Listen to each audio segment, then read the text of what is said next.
Hello दोस्तों, नमः संस्कृताय, गुड आफ्टरनून। आप सभी का फिर से यमएस क्लासेस 1 में स्वागत है। हम लगातार महाकवि भारवी द्वारा रचित जो एक महाकाव्य है किराता अर्जुनियम पढ़ रहे हैं। आज हम इसका 38वां श्लोक पढ़ेंगे। जो इसमें द्रौपदी हैं युधिष्ठिर को उलाहना दे रही हैं। इससे पहले द्रौपदी जो है युधिष्ठिर के भाइयों अर्जुन, भीम, नकुल, सहदेव इत्यादि के बारे में बता चुकी हैं कि वह पहले किस प्रकार रहते थे और आपके कारण उनकी जो दुर्दशा हुई है, अब वह किस प्रकार से इस वन में इधर उधर भटक रहे हैं, उनकी स्थिति कैसी हो गई है, यह बता चुकी हैं। और अब इस श्लोक में जो द्रौपदी है वह युधिष्ठिर के बारे में बताएंगी कि आप पहले कैसे थे, आप पहले कैसे कैसे सोते थे, कैसे उठते थे, और आज आपकी स्थिति कैसी हो गई है कि आप स्वयं आपको उठना पड़ता है और कैसे बिस्तर पर आप सोते हैं। तो इसमें द्रौपदी जो है उनके बारे में बातें कर रही हैं। तो दोस्तों अब इसको हम पढ़ते हैं और इसका अर्थ देखते हैं। पुराधिरूढ़ सैनं महाधनं, पुराधिरूढ़ सैनं महाधनं, विबोध्यसे यः स्तुतिगीतिमङ्गलै, विबोध्यसे यः स्तुतिगीतिमङ्गलै, अदभ्रदर्भाम् अधिशयनं स स्थलिम्, अदर्भदर्भाम् अधिशयनं स स्थलिम्, जहासि निद्राम् अशिवै शिवैरुतै, जहासि निद्राम् अशिवै शिवैरुतै। तो दोस्तों इसमें द्रौपदी जो है युधिष्ठिर के दो स्थितियों को बता रही हैं कि पहले आप कैसे थे और अब आप कैसे हो गए हैं। पहले जब राजा थे तो आप कैसे थे, अब जो इस समय जो आप वन में इधर उधर भटक रहे हैं तो अब आपकी स्थिति कैसी हो गई है। तो आइए देखते हैं। पुराधिरूढ़ पहले, पुराधिरूढ़ प्राचीन, यह माने जो आप थे, यह माने जो आप थे, पहले जो आप थे, यह माने जो आप थे, यह माने जो, यह माने जो, किसका बोध हो रहा है, युधिष्ठिर का बोध हो रहा है। जो आप पहले थे, पूरा दिन पहले पहले थे, जो आप पहले थे, आरूढ़ थे, कहाँ आरूढ़ थे, सैनम महाधनम, बहुत बहुमूल्य शैया पर आप शयन करते थे। महाधनम माने महान, सैनम माने शैया पर, और महाधनम माने बहुमूल्य शैया पर आप शयन करते थे। बहुमूल्य शैया,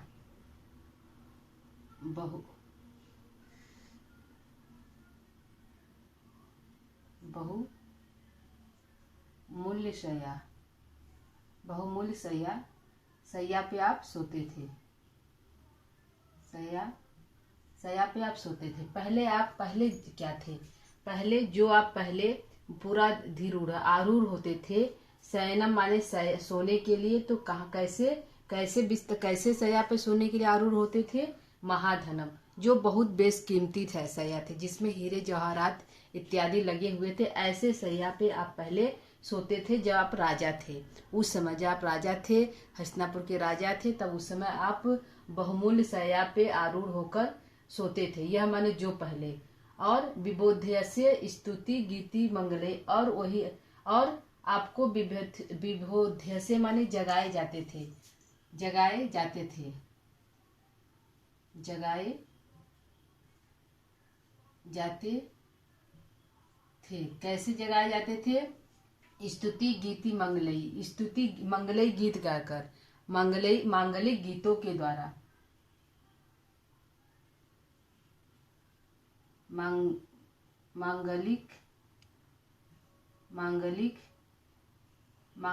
गीतों के द्वारा, मांगलिक गीतों के द्वारा आप जगाए जाते थे। पहले स्तुति गीतों के द्वारा आपके लिए ढोल मजीरा इत्यादि और गीत गाए जाते थे, मांगलिक कार्यक्रम होते थे, उसके बाद आपको जगाए जाते थे। तो द्रौपदी कह रही है कि पहले आप पुराधीर होते थे, कहाँ आरूढ़ होते थे, बहुमूल्य शैया पे आप आरूढ़ होते थे, सोते थे, और आपको जगाया जाता था, आप स्वयं नहीं जागते थे, आपको जगाया जाता था। तो कैसे, स्तुति गीति मंगले, मांगलिक गीतों के द्वारा आपको जगाया जाता था, वही आपकी स्थिति कैसी हो गई है। अब बताने की अब आपकी स्थिति कैसी होगी। स माने वही, पहले जो आप सोते थे वही आज, वही आज, स से वही आज, स माने वही आज, वही वही वही आज, अदर्भ अदर्भ दर्भाम, दर्भ माने कुश, दर्भ माने होता है कुश, दर्भ माने कुश, अदर्भ माने बहुत घनी कुश, अदर्भ माने घनी कुशों पे, बहुत व्याप्त कुशों पे, घनी कुशों पे, अदर्भ माने अदर्भ दर्भाम अधिशया, जो बहुत कुशों से जो व्याप्त है, बहुत अधिक कुशों से जो व्याप्त है, उस पर आप शया माने सोते हैं। स्थली माने भूमि पर, उसी कुश रूपी शया पे, मतलब जमीन पे कुश है, कुश रूपी शया पे जो बहुत घनी कुश है। अदर्भ दर्भाम अधिशया, स्थली भूमि पर ही आप सोते हैं, कुशों से जो व्याप्त है, कुशों से व्याप्त भूमि पर आप वही अब आप सोते हैं। कुशों पर व्याप्त, कुशों से व्याप्त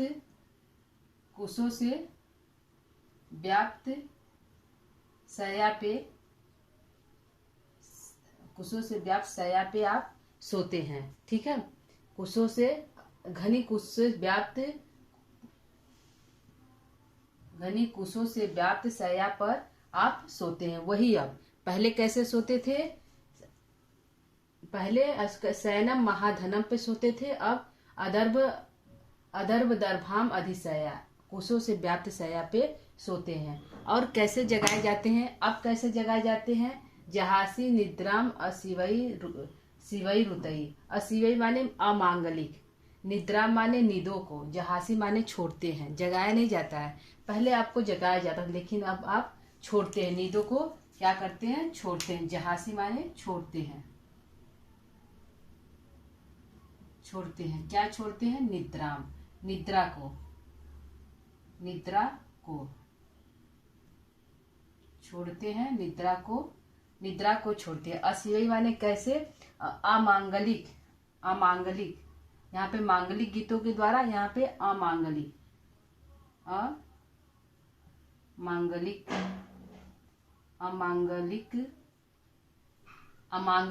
अशिवई रुतई, सियारियों के आवाजों के द्वारा। जो सियारिन जो है वह इतना अधिक बोलती हैं कि उनके आवाजों को सुनकर आप अपने निद्रा को छोड़ देते हैं। आपको जगाया नहीं था, आप अपनी निद्रा को छोड़ते हैं। तो अशिवई माने सियारियों के आवाजों को, श्रृंगारियों कर दीजिए,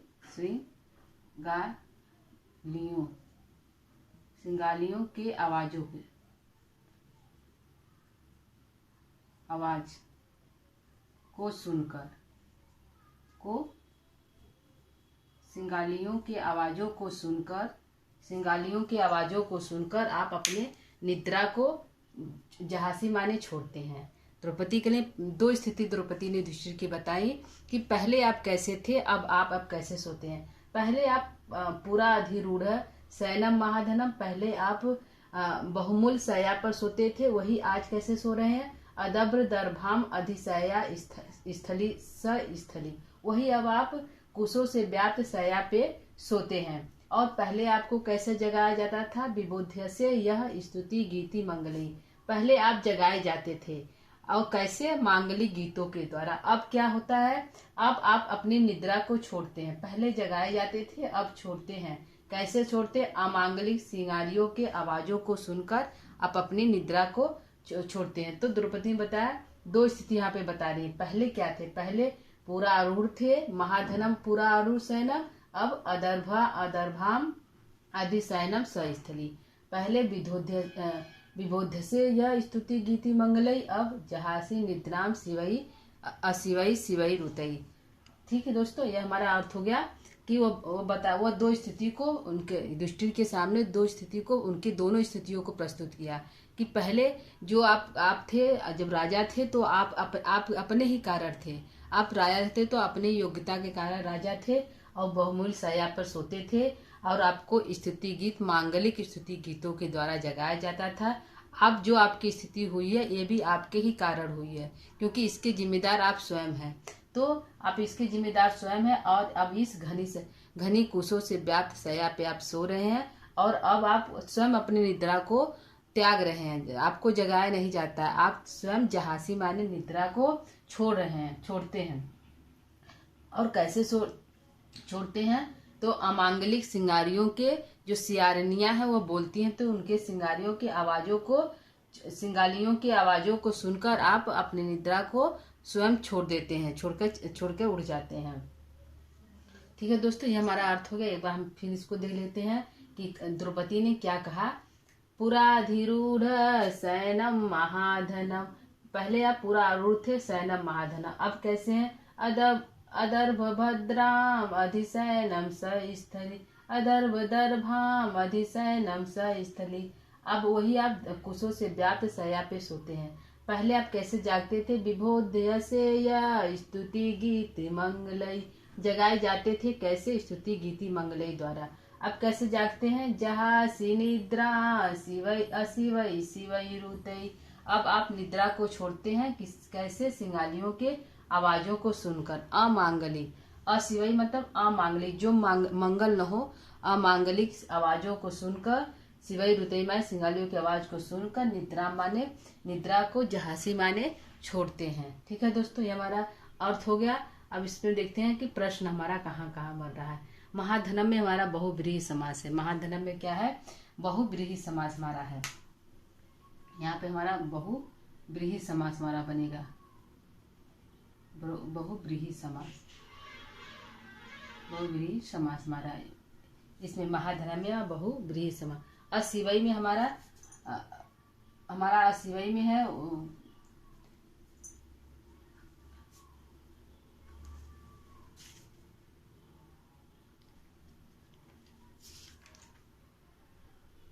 हमारा अशिवई में नई तत्पुरुष समास है। क्या है दोस्तों?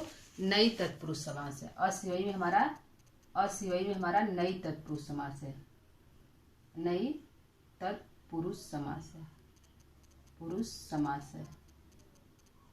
समास है। ठीक है दोस्तों, तो यहाँ पे हमारा प्रश्न कहाँ कहाँ बढ़ रहा है ये देख लेते हैं।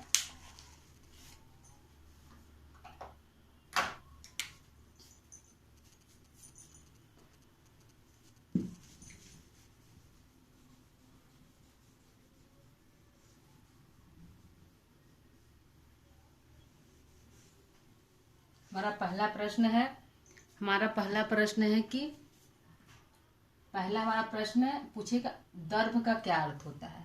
शब्दार्थ हमारा दर्भ माने क्या होता है? दर्भ माने क्या होता है? तो कुश होता है। क्या होता है दोस्तों? कुश होता है हमारा। दर्भ माने कुश होता है। अशिवई में कौन सा समास है? अशिवई में कौन सा समास है? दूसरा हमारा प्रश्न है, अशिवई में कौन सा समास है? तो हमारा होगा नई तत्पुरुष समास, नई तत्पुरुष समास। अशिवई हमारा नई तत्पुरुष समास है। तीसरा हमारा प्रश्न बन रहा है कि पहले युधिष्ठिर कैसे शैया पे सोते थे। तो तीसरा प्रश्न है कि युधिष्ठिर पहले कैसे शैया पे सोते थे।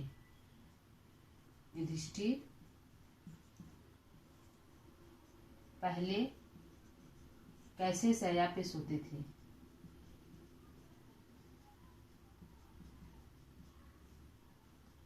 सोते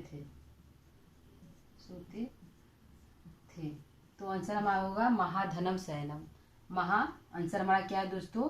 महाधनम शयनम, बहुमूल शैया पे शयनम, महाधनम शयनम पे सोते थे। और अब कैसे सोते हैं? दूसरा है, अब युधिष्ठिर कैसे वन में रहते हुए युधिष्ठिर कैसे शैया पे सोते हैं। अब तो अदर्भ दर्भाम शैया पे सोते हैं। कैसे शैया पे सोते हैं दोस्तों? अब कैसे शैया पे सोते हैं युधिष्ठिर?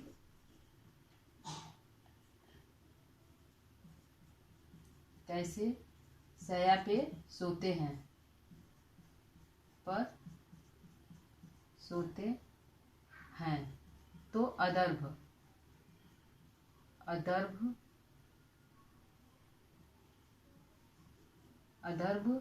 दर्भाम शैया पे, अदर्भ शैया पे सोते हैं।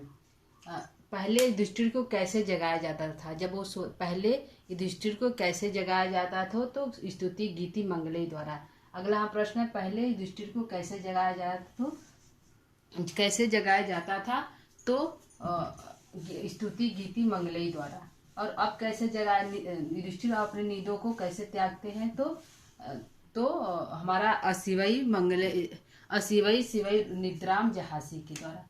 पहले युधिष्ठिर कैसे जागते थे, पहले युधिष्ठिर कैसे, पहले युधिष्ठिर को कैसे जगाया जाता था, युधिष्ठिर को कैसे जगाया जाता था, कैसे जगाया जाता है दोस्तों, तो स्तुति गीति मंगलई द्वारा। कैसे, स्तुति गीति मंगलई द्वारा, गीति मंगलई द्वारा अब जगाया जाता है। अब कैसे जगाया जाता है, अब जब जंगल में वो सोते हैं दर पे कुशों पर, तो कैसे जगाया जाता है। अब युधिष्ठिर को कैसे जगाया जाता है, अब युधिष्ठिर को कैसे जगाया जाता है, तो कैसे जगाया जाता है, तो जहासी सिवई सियारियों की आवाजों के द्वारा, सिवई रुतई जहासी, सिवारियों के आवाजों के द्वारा वह निद्रा को, जहासी निद्रा को छोड़ते हैं। अब वो जो युधिष्ठिर है, अब जो है सियारियों के आवाजों को सुनकर अपनी निद्रा को छोड़ते हैं। द्रौपदी इस श्लोक में, इस पंक्ति में पुराधिरूढ़ सैनम महाधनम, इस पंक्ति में किसका वर्णन किया गया है। अगला प्रश्न है कि पुराधिरूढ़ सैनम महाधनम में किसके बारे में बताया गया है, तो युधिष्ठिर के बारे में बताया गया है। अधर्व धर्मा अधिसैनम सस्थली कौन है, तो युधिष्ठिर है। कौन है दोस्तों, अधर्व दर्भाम अधिसैनम सस्थली कौन है, तो युधिष्ठिर है। जहासी निद्राम असिवई सिवई रुतई, इस पंक्ति में किसकी बातें की गई है, किसका वर्णन किया गया है, तो युधिष्ठिर का वर्णन किया गया है। ठीक है दोस्तों, ये हमारा प्रश्न हो गया, ये हमारा व्याख्या हो गया, अर्थ हो गया। तो एक बार इसका वाचन करके क्लास को यही विराम करेंगे, समाप्त करेंगे। पुराधिरूढ़ सैनम महाधनम, पुराधिरूढ़ सैनम महाधनम, विबोधय से यह स्तुति गीतई मंगले, विबोधय से यह स्तुति गीतई मंगले। अदर्भ दर्भाम अधिसैनम सस्थली, अदर्भ दर्भाम अधिसैनम सस्थली, जहासी निद्राम असिवई सिवई रुतई, जहासी निद्राम असिवई सिवई रुतई। ठीक है दोस्तों, तो आज का हमारा क्लास आप लोगों को कैसा लगा कमेंट करके जरूर बताइएगा दोस्तों। तो क्लास को समाप्त करते हैं। नमः संस्कृता।